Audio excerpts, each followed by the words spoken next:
Telugu Desam party Mahanadu నేపథ్యంలో చంద్రబాబు, లోకేష్ సారథ్యంలో నడుస్తున్నప్పుడు బాబు గొప్పతనానికి సంబంధించి ఒకటి ప్రొజెక్ట్ చేసుకొచ్చారు. ఏంటంటే Chandrababu versus Chenna Reddy, Chandrababu versus Janardhan Reddy, Chandrababu versus Kotla Vijaya Bhaskar Reddy, Chandrababu versus YS Rajasekhara Reddy, Chandrababu versus Rosaiah, Chandrababu versus Kiran Kumar Reddy, Chandrababu versus YS Jaganmohan Reddy. ఇంతమంది అటువైపు నాయకులు మారారు కానీ ఇటువైపు మా చంద్రబాబు నాయుడు మారలేదు.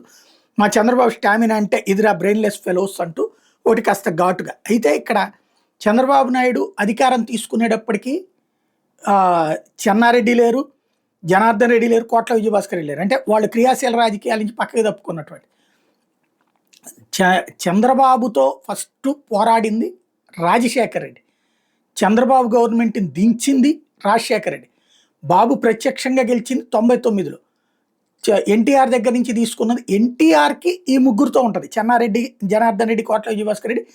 ఎన్టీఆర్ ఉన్నప్పుడు చంద్రబాబు తీసుకునే నాటికి వాళ్ళు సైడ్ అయిపోయారు. అప్పటికి రాజశేఖర రెడ్డి మెయిన్ స్ట్రీమ్లోకి వచ్చారు.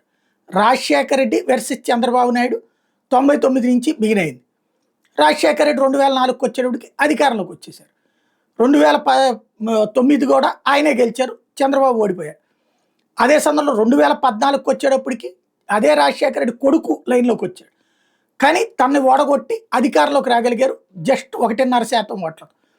అదే సందర్భంలో మధ్యలో రోసయ్య, కిరణ్ కుమార్ రెడ్డి అన్నది రాజశేఖర రెడ్డి మరణం తర్వాత తాత్కాలిక ఏర్పాటే కానీ వాళ్లతో డైరెక్ట్ ఎలక్షన్లో పోరాడింది. డైరెక్ట్ ఎలక్షన్స్లో పోరాడింది రాజశేఖర రెడ్డితో, జగన్మోహన్ రెడ్డితో.